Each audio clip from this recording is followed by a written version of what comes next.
Republic plenary summit 2025 में आपका स्वागत है। मैंने आपसे अभी कहा और दिल की बात आपको कही कि जब से ये नेटवर्क शुरू हुई है, आप हर रिपब्लिक समिट में आप हमारे साथ रहे हैं। मुझे लगता है कि इससे हमें ये हमारी सबसे बड़ी अचीवमेंट है। बहुत बहुत धन्यवाद प्रधानमंत्री जी, आपने जिस तरीके से हमको सपोर्ट किया है, I am very grateful for that. मैं सभी के लिए ये सौभाग्य की बात है हमारी कि हर बार प्रधानमंत्री जी हमारे साथ रहे हैं। This is the 5th time प्रधानमंत्री जी you are among us and you are back and how we are so proud of you in your 3rd term. This is limitless India. प्रधानमंत्री जी, हमारी थीम है लिमिटलेस इंडिया। और प्रधानमंत्री जी, आप limitless India बना रहे हैं। आपने लिमिटलेस इंडिया की नींव बनाई है एंड एवरी डे प्रधानमंत्री जी you are inspiring us because never before, आज से पहले कभी नहीं, never before has an Indian leader inspired conflict resolution around the world. आज जब ग्लोबल लेवल पे कोई भी इवेंट होती है, कोई भी बड़ी डिसीजन में होती है, it cannot be done without the involvement, inspiration and guidance of our honorable Prime Minister Narendra Modi ji.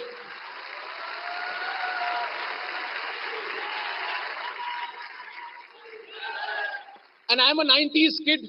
90s में कॉलेज में जाते थे, हम कभी सोच भी नहीं सकते थे। प्रधानमंत्री जी, रिसेंटली मैं गुजरात गया और गुजरात में अहमदाबाद से बड़ौदा हम 30-40 मिनट में हम वंदे भारत में पहुंच जाते हैं। This is limitless India.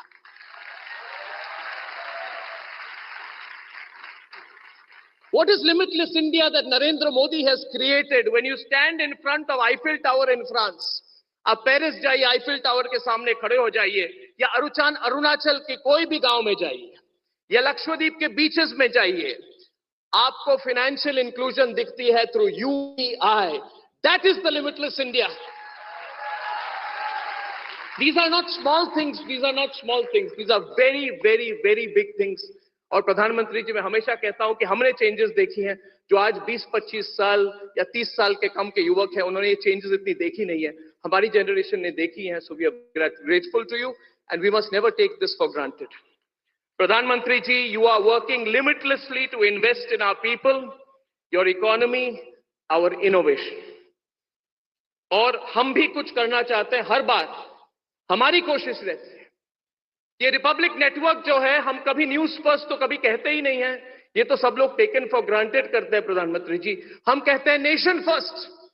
जो न्यूज रूम बनाई है, जिसके बारे में आपको बात की, वहां पे हमने बड़े अक्षरों में लिखी हुई है नेशन फर्स्ट, ताकि न्यूज रूम को कोई अंदर आए या बाहर जाए, याद रखे कि एक ही मोटो है, नेशन फर्स्ट और राष्ट्र सर्वोपरि।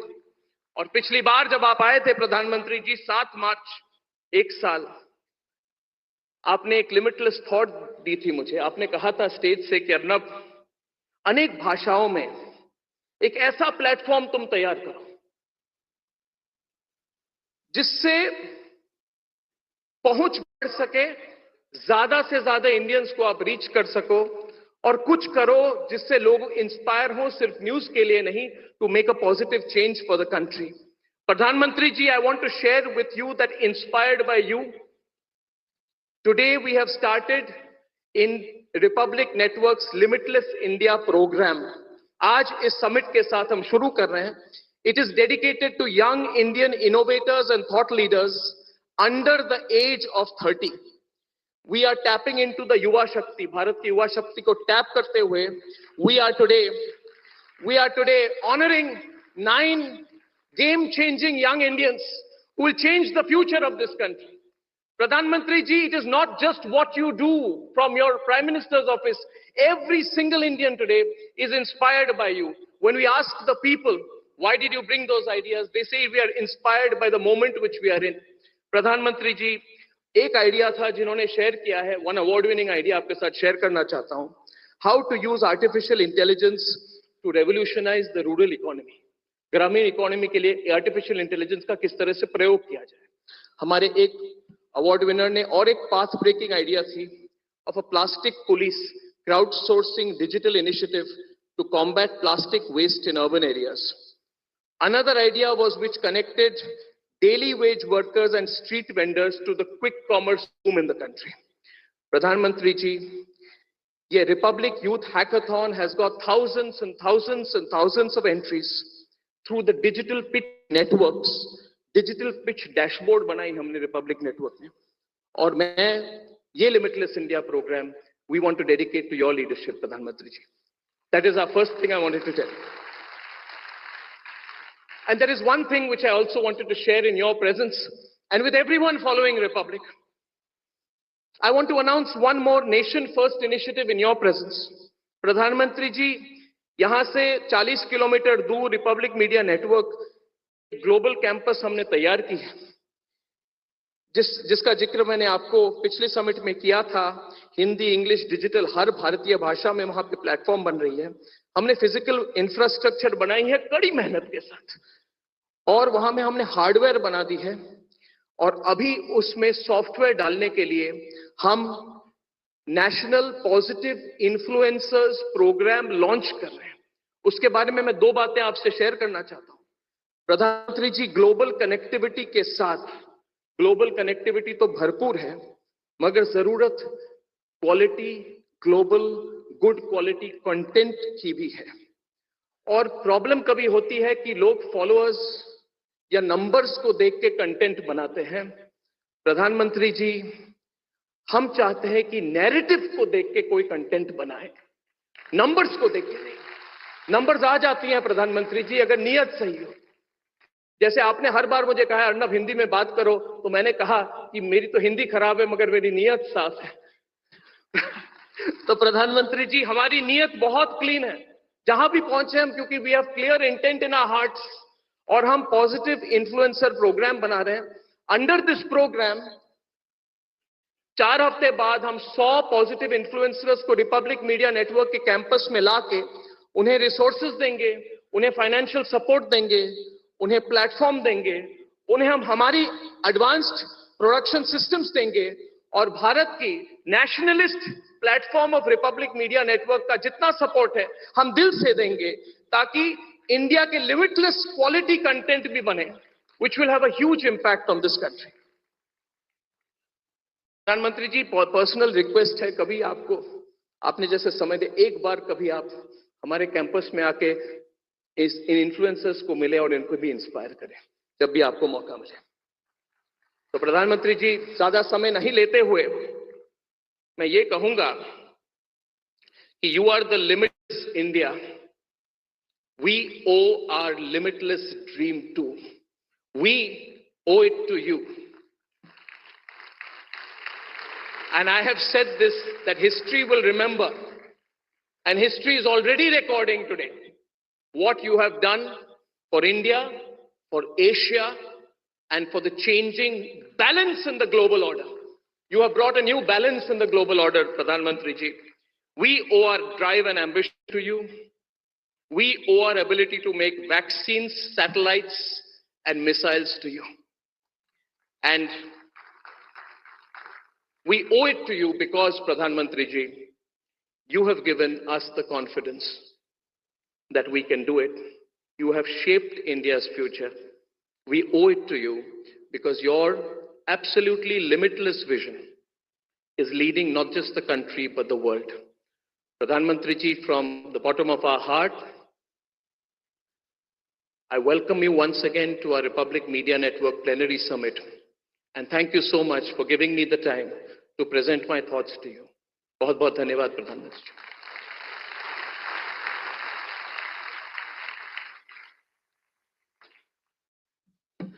Pradhan Mantri ji, we are going to have the young winners of the hackathon come up to take a photograph with you, sir. I'd like to invite all of them up. Soham, Dia, Ansela, Abhishek, Damodar, Geetika, Dhruv, Arun, Tushar, Anirudh, Anubhav, and Shiv.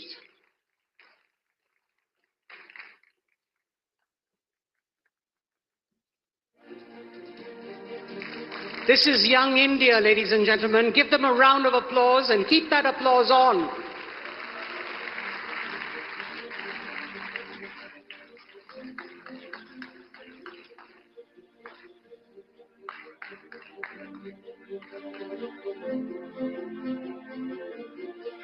Arun.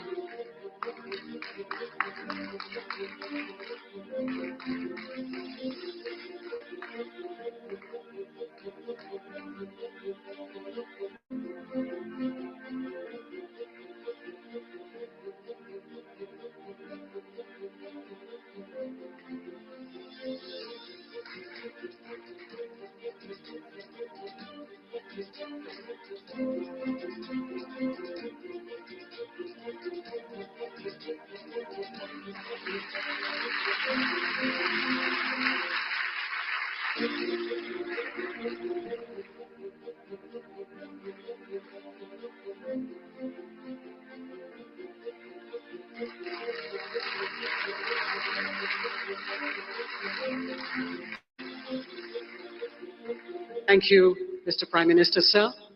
May I request the hackathoners to please take their places down below? Move. May I request the Honorable Prime Minister now to please share his thoughts with us.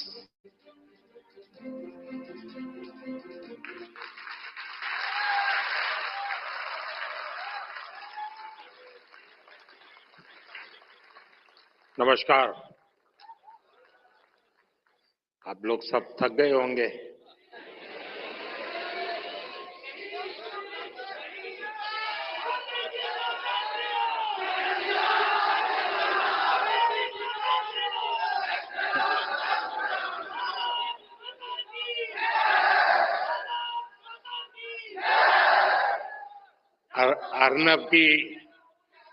Arnab की ऊंची आवाज से कान तो जरूर थक गए होंगे।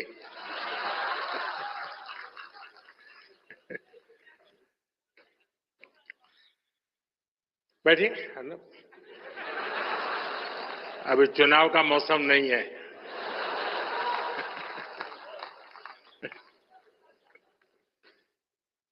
सबसे पहले तो मैं रिपब्लिक टीवी को उस अभिनव प्रयोग के लिए बहुत बधाई देता हूं।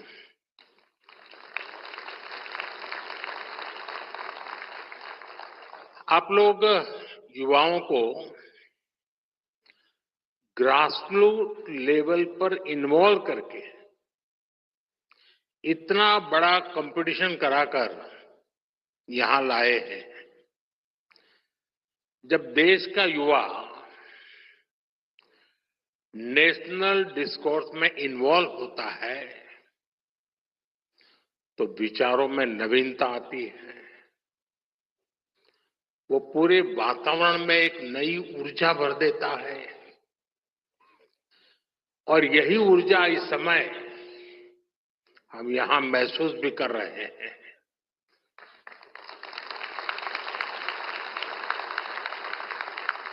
एक तरह से युवाओं के इन्वॉल्वमेंट से हम हर बंधन को तोड़ पाते हैं, सीमाओं के परे जा पाते हैं। फिर भी कोई भी लक्ष्य ऐसा नहीं रहता जिसे पाया न जा सके। कोई मंजिल ऐसी नहीं रहेगी जिस तक पहुंचा न जा सके। रिपब्लिक टीवी ने इस समिट के लिए एक नए कंसेप्ट पर काम किया है।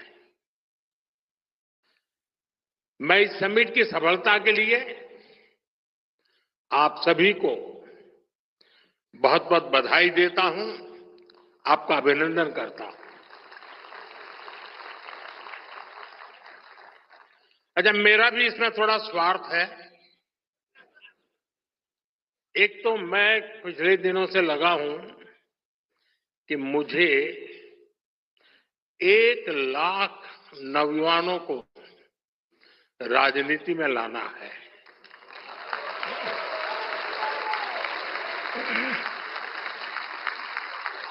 और वो 1 लाख ऐसे जो उनकी फैमिली में फर्स्ट टाइमर हो।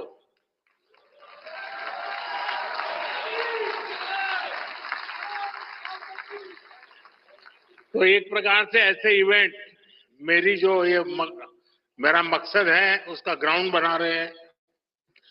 दूसरा मेरा व्यक्तिगत लाभ है। व्यक्तिगत लाभ ये है कि 29 में जो वोट करने जाएंगे,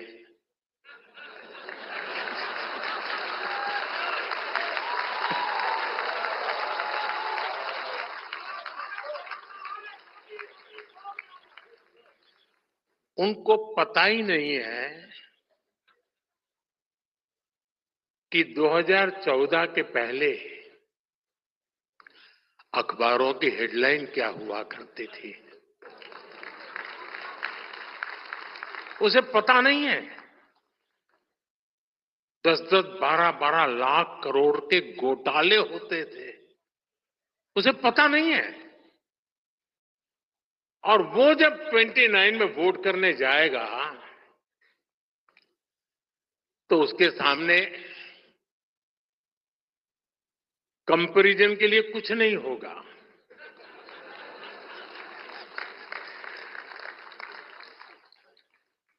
और इसलिए मुझे उस कसौटी से पार होना है और मुझे पक्का विश्वास है ये जो ग्राउंड बन रहा है ना, वो उस काम को पक्का कर देगा।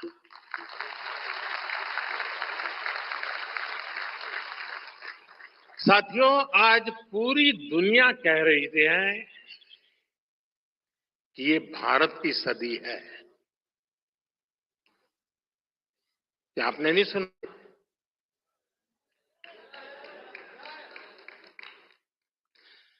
भारत की उपलब्धियों ने, भारत की सफलताओं ने पूरे विश्व में एक नई उम्मीद जगाई है। जिस भारत के बारे में कहा जाता था ये खुद भी डूबेगा और हमें भी ले डूबेगा, वो भारत आज दुनिया की ग्रोथ को ड्राइव कर रहा है।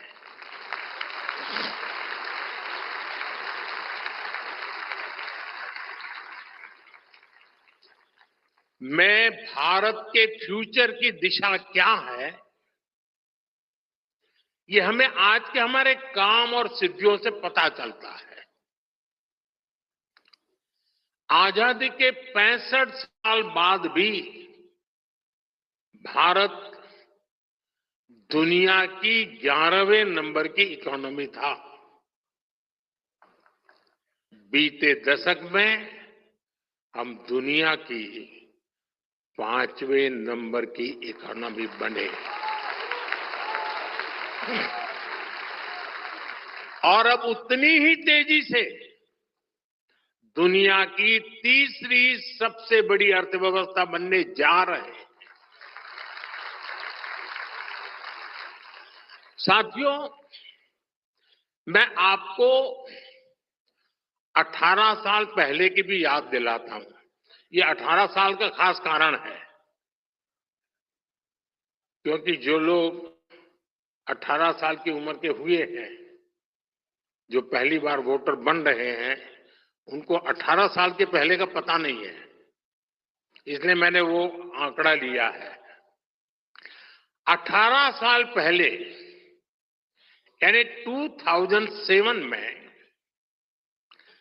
भारत की annual GDP 1 lakh crore dollar तक पहुंची थी। यानी आसान शब्दों में कहें तो ये वो समय था जब एक साल में भारत में 1 लाख करोड़ डॉलर की इकोनॉमिक एक्टिविटी होती थी। अब आज देखिए क्या हो रहा है। अब एक क्वार्टर में ही लगभग 1 लाख करोड़ डॉलर की इकोनॉमी एक्टिविटी हो रही है। इसका क्या मतलब हुआ? 18 साल पहले के भारत में साल भर में जितनी इकोनॉमिक एक्टिविटी हो रही थी उतनी अब सिर्फ 3 महीने में होने लगी है। ये दिखाता है कि आज का भारत कितनी तेजी से आगे बढ़ रहा है। मैं आपको कुछ उदाहरण दूंगा जो दिखाते हैं कि बीते एक दशक में कैसे बड़े बदलाव भी आए और नतीजे भी आए। बीते 10 सालों में हम 25 करोड़ लोगों को गरीबी से बाहर निकालने में सफल हुए हैं।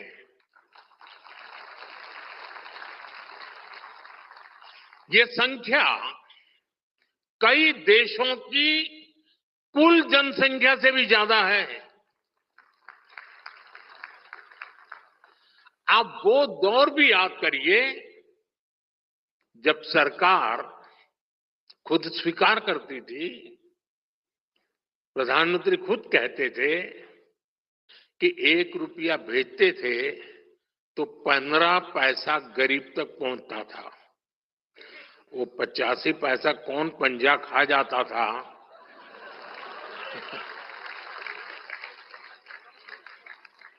और एक आज का दौर है।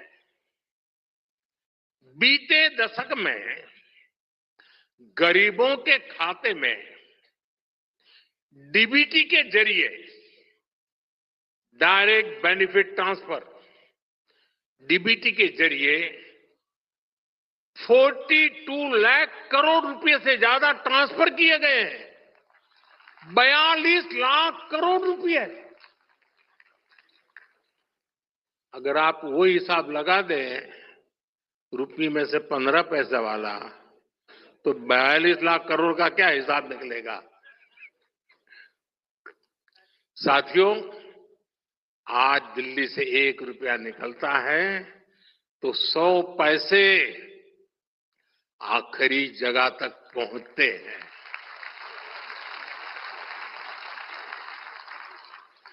साथियों, 10 साल पहले सोलर एनर्जी के मामले में भारत दुनिया में कहीं गिनती नहीं होती थी, लेकिन आज भारत सोलर एनर्जी कैपेसिटी के मामले में दुनिया के टॉप 5 कंट्रीज में से हैं। हमने सोलर एनर्जी कैपेसिटी को 30 गुना बढ़ाया है। सोलर मॉड्यूल मैन्युफैक्चरिंग में भी 30 गुना वृद्धि हुई है। 10 साल पहले तो हम होली की पिचकारी भी, बच्चों के खिलौने भी विदेशों से मंगाते थे। आज हमारे टॉयज एक्सपोर्ट्स 3 गुना हो चुके हैं। 10 साल पहले तक हम अपनी सेना के लिए राइफल तक विदेशों से इंपोर्ट करते थे और बीते 10 वर्षों में हमारा डिफेंस एक्सपोर्ट 20 गुना बढ़ गया है।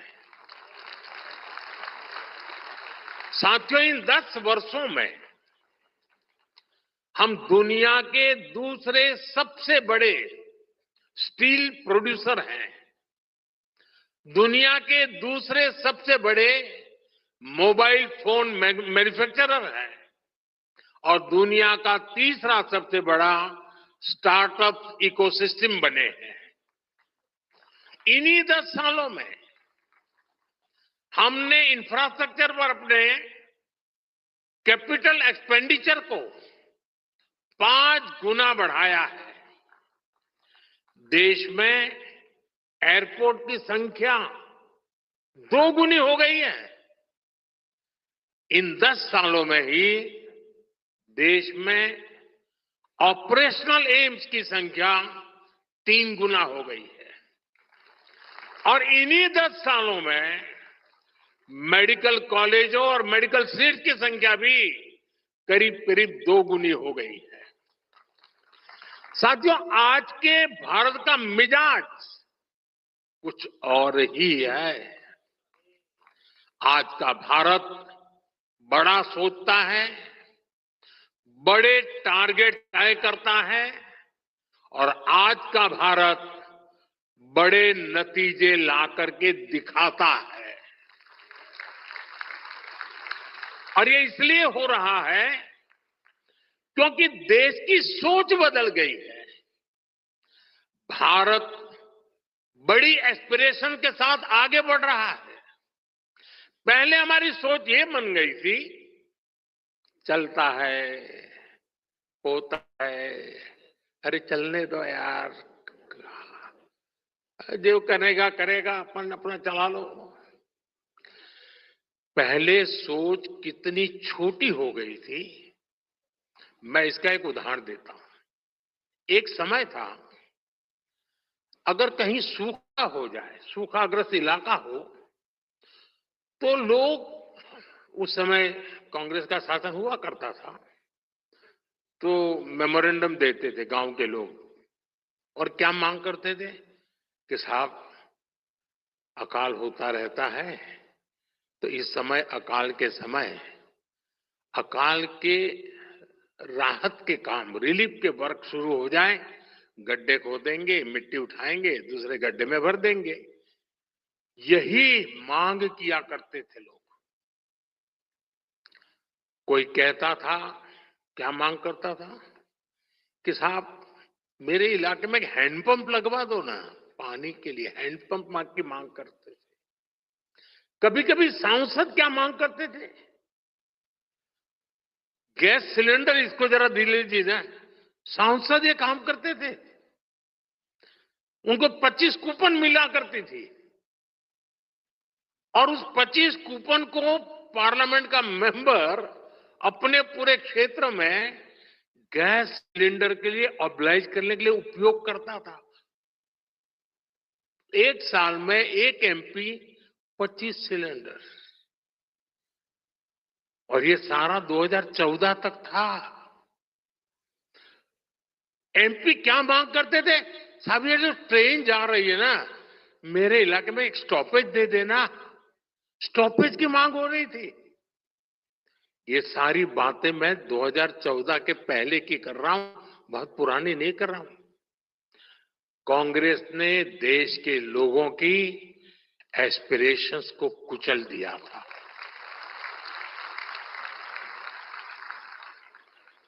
इसलिए देश के लोगों ने उम्मीद लगानी भी छोड़ दी थी। मान लिया था यार इनसे कुछ होना नहीं है, क्या कर रहा है।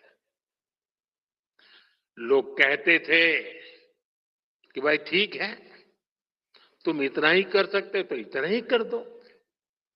और आज आप देखिए हालात और सोच कितनी तेजी से बदल रही है। अब लोग जानते हैं कि कौन काम कर सकता है, कौन नतीजे ला सकता है। और ये सामान्य नागरिक नहीं, आप सदन के भाषण सुनोगे तो विपक्ष भी यही भाषण करता है, मोदी जी ये क्यों नहीं कर रहे हो। इसका मतलब उनको लगता है कि यही करेगा।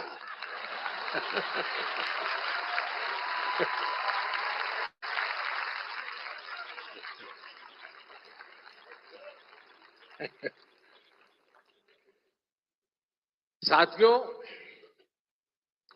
आज जो एस्पिरेशंस हैं, उसका प्रतिबिंब उनकी बातों में झलकता है। कहने का तरीका बदल गया। अब लोगों की डिमांड क्या आती है, लोग पहले स्टॉपेज मांगते थे, अब आकर के कहते जी मेरे यहां भी तो एक वंदे भारत शुरू कर दो।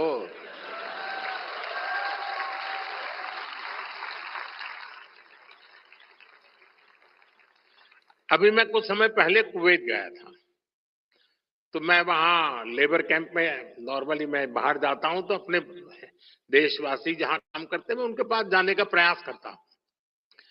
तो मैं वहां लेबर कॉलोनी में गया था, तो हमारे जो श्रमिक भाई बहन हैं जो वहां कुवैत में काम करते हैं, उनसे कोई 10 साल से, कोई 15 साल से वहां का, मैंने से बात कर रहा था। अब देखिए, एक श्रमिक बिहार के गांव का जो 9 साल से कुवैत में काम कर रहा है, बीच बीच में आता है, मैंने जब उसको बातें कर रहा तो उसने कहा साहब मुझे एक सवाल पूछना है। मैंने कहा पूछिए। उसने कहा साहब मेरे गांव के पास डिस्ट्रिक्ट हेडक्वार्टर पे इंटरनेशनल एयरपोर्ट बना दीजिए ना।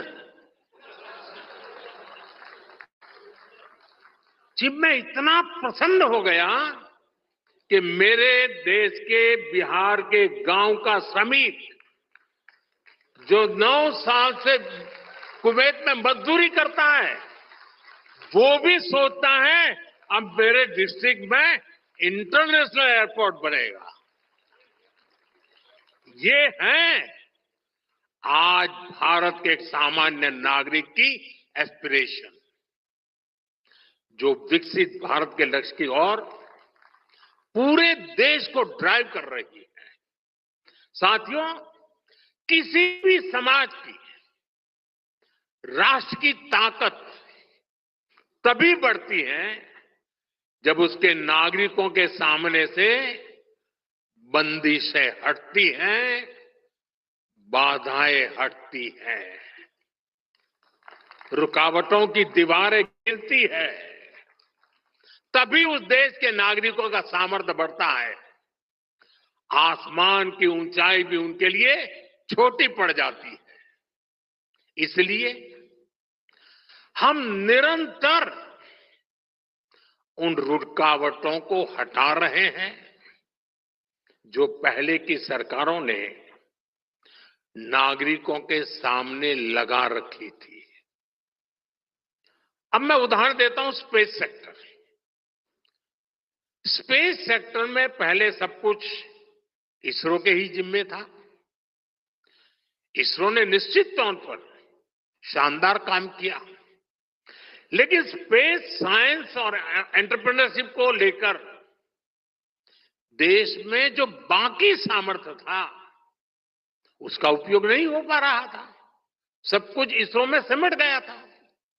हमने हिम्मत करके स्पेस सेक्टर को युवा इनोवेटर्स के लिए खोल दिया। और जब मैंने निर्णय किया था, किसी अखबार की हेडलाइन नहीं बना था, क्योंकि समझ भी नहीं है। रिपब्लिक टीवी के दर्शकों को जानकर खुशी होगी कि आज 250 से ज्यादा स्पेस स्टार्टअप देश में बन गए हैं। ये मेरे देश के युवाओं की कमाल है। यही स्टार्टअप्स आज विक्रम एस और अग्निबाण जैसे रॉकेट्स बना रहे हैं। ऐसे ही मैपिंग के सेक्टर में हुआ। इतने बंधन थे, आप एक एटलास नहीं बना सकते। टेक्नोलॉजी बदल चुकी है। पहले अगर भारत में कोई मैप बनाना होता था तो उसके लिए सरकारी दरवाजे पर सालों तक आपको चक्कर काटने पड़ते थे। हमने इस बंदिश को भी हटाया। आज जियो स्पेशियल मैपिंग से जुड़ा डेटा नए स्टार्टअप का रास्ता बना रहा है। साथियों, न्यूक्लियर एनर्जी से जुड़े सेक्टर को भी पहले सरकारी कंट्रोल में रखा गया था। बंदिशें थी, बंधन थे, दीवारें खड़ी कर दी गई थी। अब इस साल के बजट में सरकार ने इसको भी प्राइवेट सेक्टर के लिए ओपन करने की घोषणा की है। और इससे 2047 तक 100 गीगावाट न्यूक्लियर एनर्जी कैपेसिटी जोड़ने का रास्ता मजबूत हुआ है। साथियों, आप हैरान रह जाएंगे कि हमारे गांवों में 100 लाख करोड़ रुपए, 100 लाख करोड़ रुपीस, उससे भी ज्यादा अनटैप्ड आर्थिक सामर्थ्य पड़ा हुआ है। मैं आपके सामने फिर ये आंकड़ा दोहराऊं, 100 लाख करोड़ रुपए, ये छोटा आंकड़ा नहीं है। ये आर्थिक सामर्थ्य गांव में जो घर होते हैं उनके रूप में उपस्थित है। मैं आपको और आसान तरीके से समझाता हूं।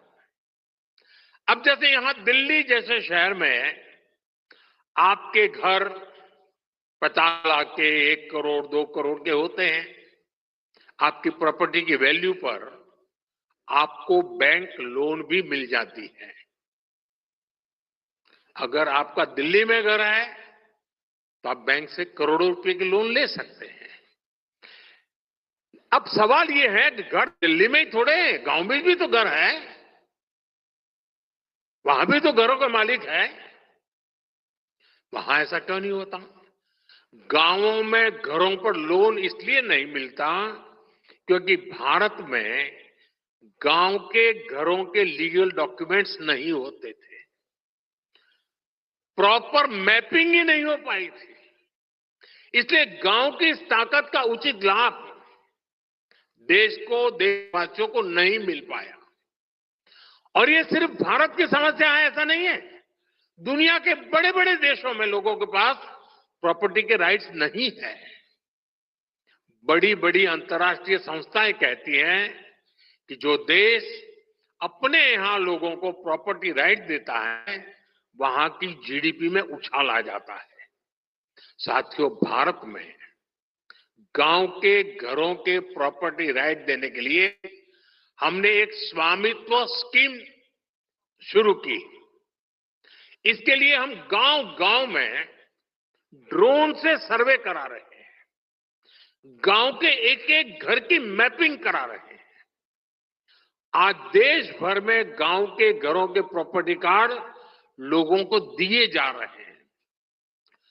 2 करोड़ से अधिक प्रॉपर्टी कार्ड सरकार ने बांटे हैं और ये काम लगातार चल रहा है। प्रॉपर्टी कार्ड न होने के कारण पहले गांवों में बहुत सारे विवाद भी होते थे, लोगों को अदालतों के चक्कर लगाने पड़ते थे। ये सब भी अब खत्म हुआ है। इन प्रॉपर्टी कार्ड पर अब गांव के लोगों को बैंकों से लोन मिल रहे हैं। इससे गांव के लोग अपना व्यवसाय शुरू कर रहे हैं, स्वरोजगार कर रहे हैं। अभी मैं एक दिन ये स्वामित्व योजना के तहत वीडियो कॉन्फ्रेंस पर उसके लाभार्थियों से बात कर रहा था। मुझे राजस्थान की एक बहन मिली। उसने कहा कि मेरा प्रॉपर्टी कार्ड मिलने के बाद मैंने 9 लाख रुपए की लोन ली गांव में, और मैंने बिजनेस शुरू किया और मैं आधी लोन वापस कर चुकी हूं और अब मुझे पूरी लोन वापस करने में समय नहीं लगेगा और मुझे अधिक लोन की संभावना बन गई है। कितना कॉन्फिडेंस लेवल है साथियों। ये जितने भी उदाहरण मैंने दिए हैं, इनका सबसे बड़ा बेनिफिशियरी मेरे देश का नौजवान है। वो यूथ जो विकसित भारत का सबसे बड़ा स्टेक होल्डर है, जो यूथ आज के भारत का एक्स फैक्टर है। इस एक्स का अर्थ है एक्सपेरिमेंटेशन, एक्सेलेंस और एक्सपांशन। एक्सपेरिमेंटेशन यानी हमारे युवाओं ने पुराने तौर तरीकों से आगे बढ़कर नए रास्ते बनाए हैं। एक्सेलेंस यानी नौजवानों ने ग्लोबल बेंचमार्क सेट किए हैं। और एक्सपांशन यानी इनोवेशन को हमारे युवाओं ने 140 करोड़ देशवासियों के लिए स्केल अप किया है। हमारा यूथ देश की बड़ी समस्याओं का समाधान दे सकता है, लेकिन इस सामर्थ्य का सदुपयोग भी पहले नहीं किया गया। हैकाथॉन के जरिए युवा देश की समस्याओं का समाधान भी दे सकते हैं। इसको लेकर पहले सरकारों ने सोचा तक नहीं। आज हम हर वर्ष स्मार्ट इंडिया हैकाथॉन आयोजित करते हैं। अभी तक 10 लाख युवा इसका हिस्सा बन चुके हैं। सरकार की अनेक मिनिस्ट्रीज और डिपार्टमेंट ने गवर्नेंस से जुड़े कई प्रॉब्लम और उनके सामने रखे, समस्याएं बताइए भाई आप खोजिए क्या क्या सॉल्यूशन हो सकता है। हैकाथॉन में हमारे युवाओं ने लगभग 2500 सॉल्यूशन डेवलप करके देश को दिए हैं। मुझे खुशी है कि आपने भी हैकाथॉन के इस कल्चर को आगे बढ़ाया है और जिन नौजवानों ने विजय प्राप्त की है, मैं उन नौजवानों को बधाई देता हूं और मुझे खुशी है कि मुझे उन नौजवानों से मिलने का मौका मिला। साथियों, बीते 10 वर्षों में देश ने एक न्यू एज गवर्नेंस को फील किया है।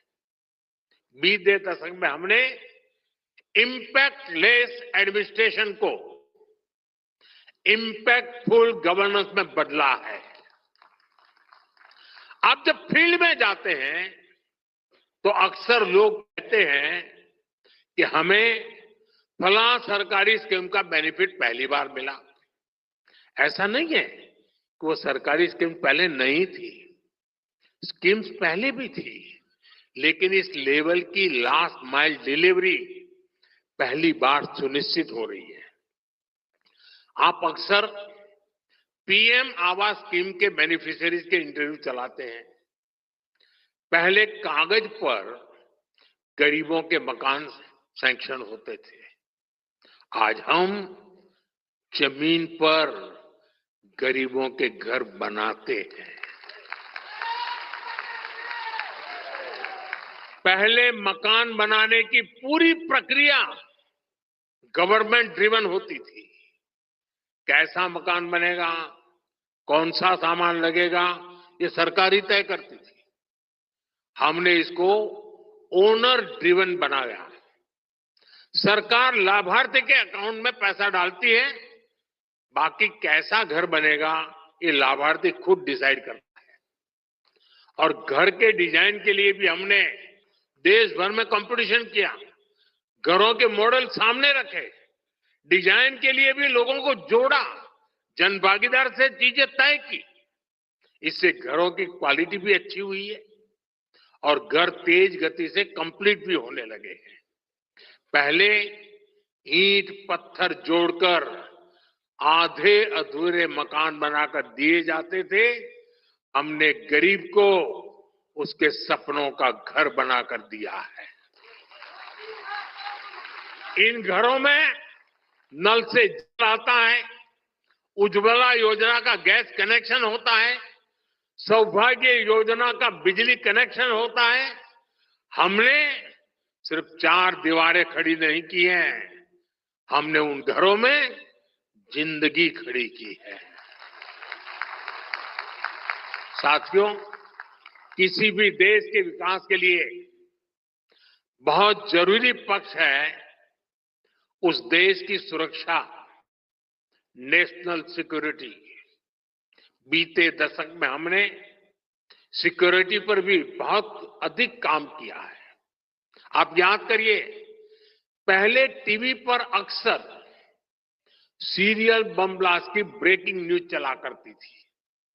स्लीप सेल्स के नेटवर्क पर स्पेशल प्रोग्राम हुआ करते थे। आज ये सब टीवी स्क्रीन और भारत की जमीन दोनों जगह से गायब हो चुका है।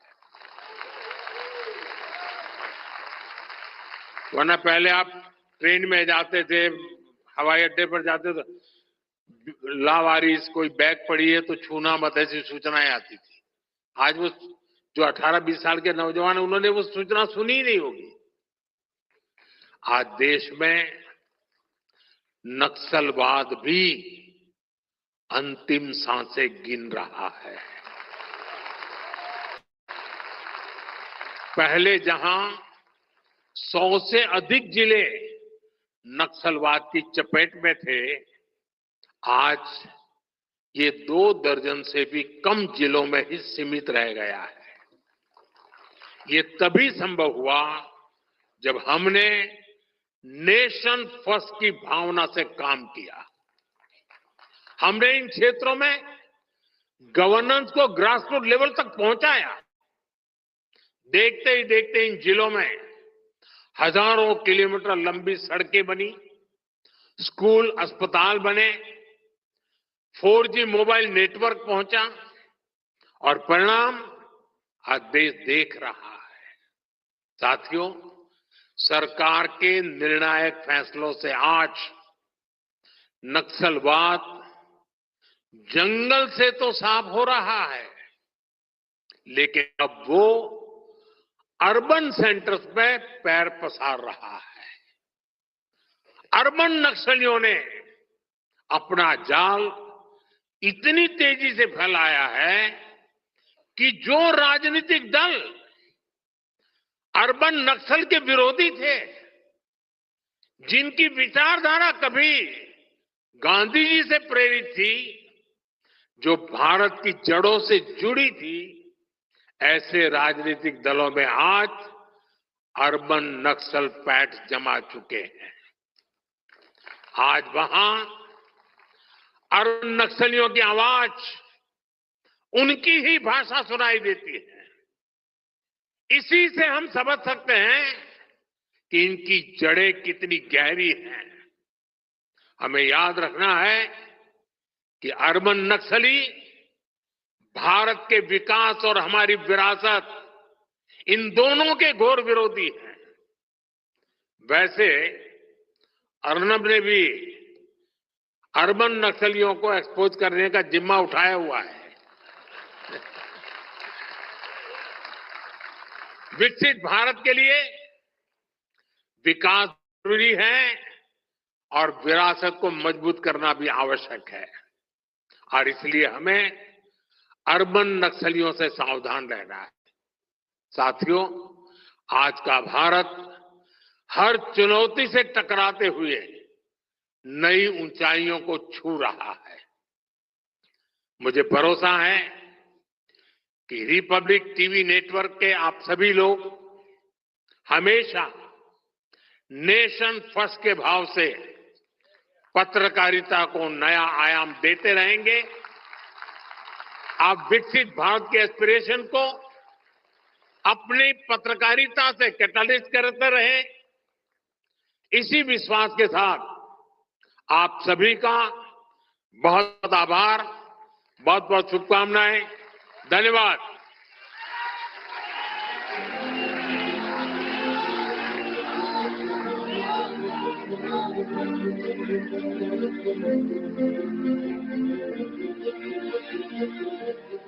Ladies and